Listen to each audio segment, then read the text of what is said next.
Hi, I'm Robin Gully. I'm John Justin. We are your Ward 2 council people here to give you the council recap for the 12th of May, 2025. So we started out the night talking about the projects that we've been working on for a long time at 150 Thompson. Yeah, and so we had a presentation from the potential developer for that. Things have changed a little bit on the orientation of some of the buildings. They had some pretty interesting architectural concepts that came forward, which I like to see. It did look, I've heard from people that all the apartments look the same. This is a little bit of a deviation from that, a little bit of a different look. And there were a lot of looks, they haven't finalized anything at all, but they're definitely trying to make something that is not maybe as similar as we've seen in other projects. I'll just put it that way. Not judging anything, but it's nice to see kind of a different look, a different take, and a developer with some experience doing that. Still maintaining public space, public amenities, all of that's still on. That is still very much in the preliminary early stages, but we've got a pretty good list of things that are kind of almost ranked. This is what's most essential, least essential as we go through it, still including that band shell amphitheater concept, which I don't think anybody's surprised. I have been a huge proponent for it because I think it's vitally lacking in our city, and it really brings cities together when you can have that public shared space. So, again, we're going to see a lot more detail as we go forward. We did have a very preliminary discussion of the TIF aspect here, and as somebody who in the past has had some misgivings about TIFing projects, again, when I look at this and that money there's a direct through line from that TIF amount and then the cost of building these other things, and we're gonna pay a ton of attention. We're not gonna take anything for granted. We're gonna be very involved in that. But if we're seeing the money that goes into the project is reflected directly in amenities for the residents as a whole, That's what it's supposed to be that's for. what it's actually supposed to be for. And many cities, I'm not putting this on West St. Paul, many cities have, in my opinion, misused TIF, bent the rules around TIF. It's nice to see something that's more to the letter of the intent of TIF, which is if you get these compensations from the city government, it will be matched by what the city as a whole gets back out of the project in this case, in phase one of a two-phase construction thing, which I also like to see that that's still the plan. But keep your eyes on it. Like I said, there's a lot more. We're not anywhere near a final plan, but we will see that as we get later in the summer. It looks like we're going to start to see some site plans kind of nailed down and a few other things. Probably this is a good time to mention that there is an open house tomorrow on various parks around town from 5 to 7 here at City Hall. So if you want to hear more about Kennedy Park and a few other things, hey, come on down. It'll be fun. Which honestly, it is a lot of fun to look at these parks plans because they are really interesting. We want to do some really interesting things in our parks. Yep, so. we're changing to a better model than what we've had in the past, where it's not just replacing things with the same things that have always been there just because it's frankly easier, and actually looking at what can we do that's new, that's exciting, that will bring people into the parks, but still make the people closest to the park happy with what they're getting and not losing anything that they will miss. So yeah, if you think of it, come down for that, and then of course keep an eye on that 150 project. I think it's going to get interesting to see the final details as we go forward. Definitely. Robert Street safety then. We talked about Robert Street safety. We had a presentation from as you all may remember, we're in the planning stages for the G line that will run down Robert Street. It's going to be bus rapid transit. Pretty excited about that. They're going to do a lot of work to get the corridor ready for bus rapid transit, which will be improvements on transit in general. It's not just, they're not just dropping bus rapid transit into what's there already. They're going to adjust, and this is the time for us to adjust things that Robert Street is measurably safer. I know that that's always controversial. The medians have been there now for nearly 10 years, which blew my mind when I just heard that tonight, because it doesn't seem that long, but it was completed in 2016, I believe. And so we've improved, and the crash studies show that, but we're not there yet. And it's still a really heavily trafficked road. It's still somewhat pedestrian unfriendly, far less than it used to be, but we're taking those things on. And in the short term, some suggestions about kind of no cost, low cost things that could fix things.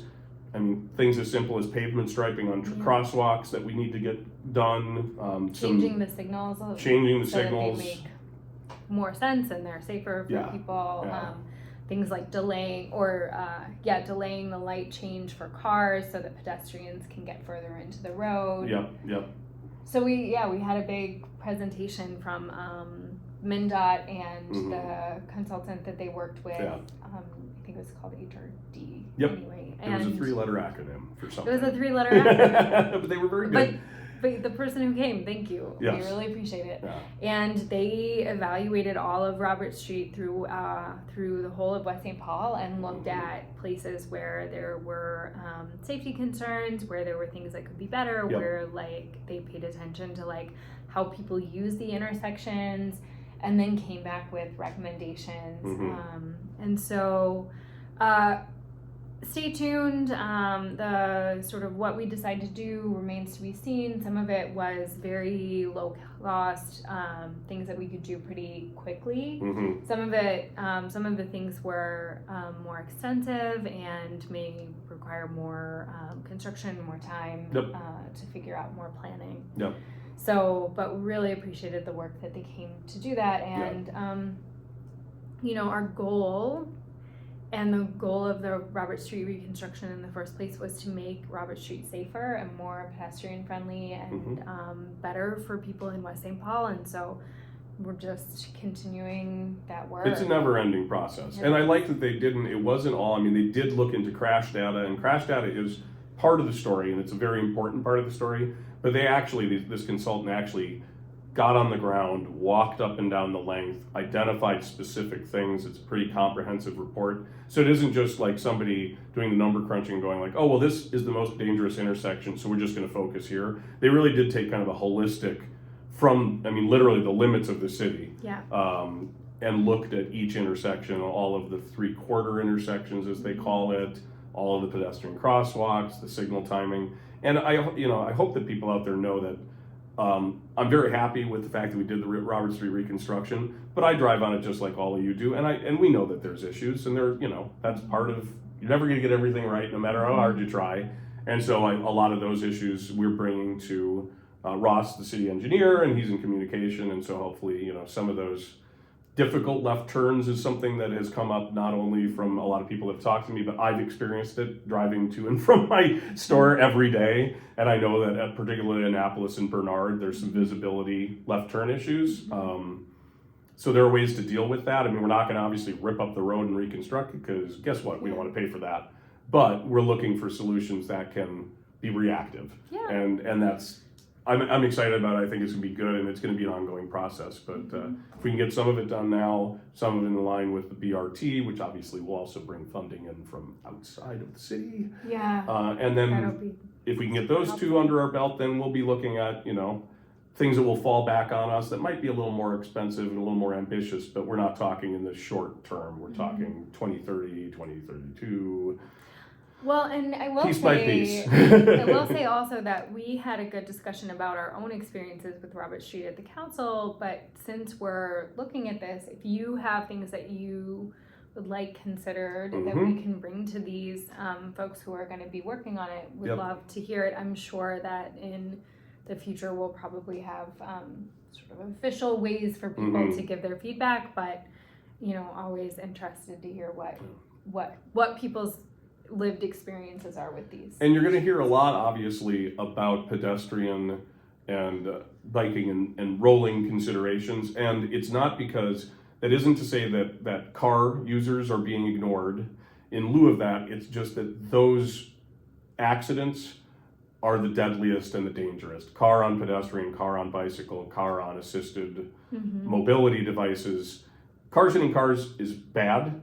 We used to have head-on accidents; those are terrible. We've got more angular accidents and things like that. Not that we want, but we slower and less deadly. But we want to fix those too. We don't want you to be getting bumped or being injured.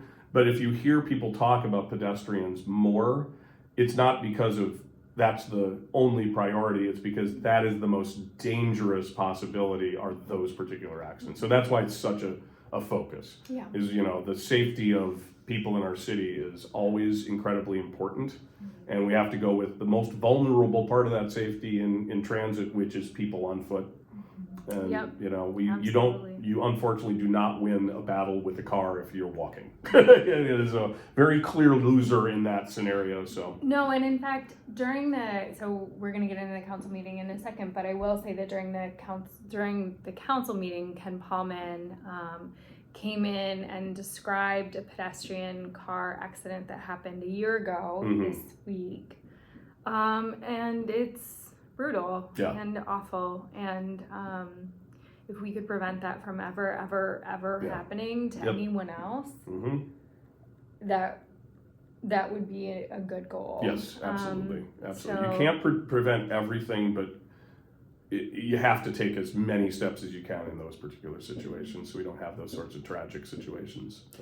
And or as you always, minimize them. just like it's a good time to remind people to slow down and take your time, and especially during these summer months when there are going to be a lot of people out on bikes and on foot and on mobility devices. Sometimes the intersection mobility can be limited, so if you can't see around a car and you don't have a clear line of sight to where you need to go, either wait or go really slowly. Be really cautious, because it's truly awful when something happens. So. And so if you have ideas, if there's particular intersections that you are unhappy with on Robert Street, do let us know. We're taking everything seriously. I'm happy to go drive around and see what you're seeing if it's not an intersection I use a lot. And also, as we enter construction season, which we are in, people are going to be in unfamiliar territory, because you may not be able to take the same route that you normally do because they're doing a street reconstruction. And that's another time where you have to be even more careful, because it's one thing when you've done it. Sometimes you get lazy and do it every day and you stop paying attention. But when you're thrown into something where it's an unfamiliar thing, all the better time to just go, A, let us know if you see something that you don't like, because you've got fresh eyes on it. And B, take that extra time. If it takes you an extra 2 minutes to get to where you're going, I don't know, turn the podcast up in your car. It's going to be okay. Slow down. It's not worth putting anyone at risk. And there are going to be a lot more people out, kids out, biking around, hopefully being out in the community. So just slow down, be careful. So then we got into the council meeting. There's not a lot. Oh, we got public art. We do. Still. I missed it. Okay, public art. So this might confuse people. Legally, what we're doing with the public art, we want to establish a public art commission, and it is going to be a quasi-independent commission. It's really going to be driven by them in a way that a lot of other commissions are much more interactive with council. The reason behind that is, put simply, First Amendment concerns. It is not a tenable, legally safe thing for the city council to be determining what art does and doesn't get chosen to be put up, because there's every reason that somebody could say, well, I think you didn't pick me because of this, that, or that. You disagreed with my message or whatever.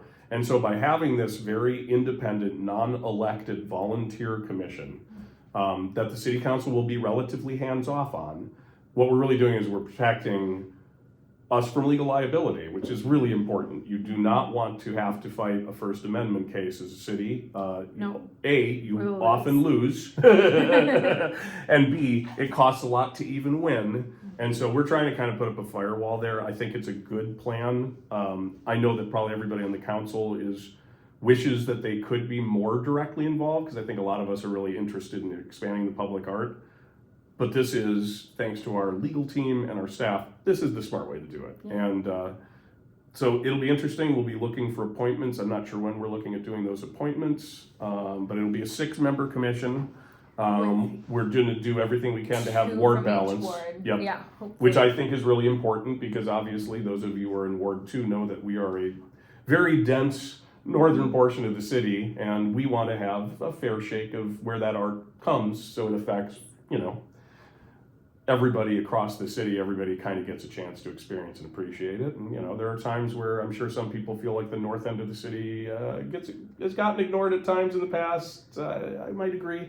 But also we don't want to ignore the southern portion of the city. I mean, we really want to kind of have this and also the western and the eastern portion of the city as you look at that too. So that ward balance I think is really key.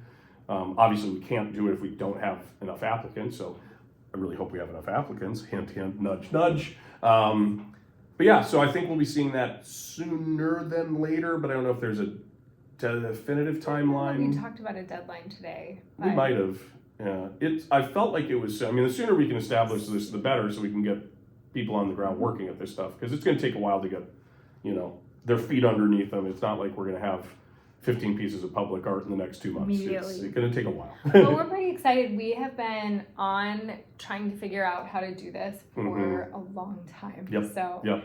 So we're pretty excited to finally have a path forward and a way to move this forward that we think is legally tenable and will bring awesome public art to our community. And the council will still have the final say on things, but I think the directive is going to be, unless there is a finding of fact of why something fits into a very narrow box for denial, which is hate speech, advertising, obscenity, political stuff, and there's one other one. And those are hard to define. Again, that's part of the trick of all of this is one person's political speech is somebody else's non-political speech. So I look forward to having some really great people on that Public Arts Commission, and it's going to be a lot of work cut out for you, but you could do some really cool stuff. Well, we're excited to have It'll be around for a while. Yeah. You can point at it when you drive by, and I did that. It'll be fun. Yeah. Then we got into the council meeting, and I said this before, but there's not a lot to talk about. We did have we had a proclamation. Actually, we had a proclamation. It's Building Safety Month, so that was great.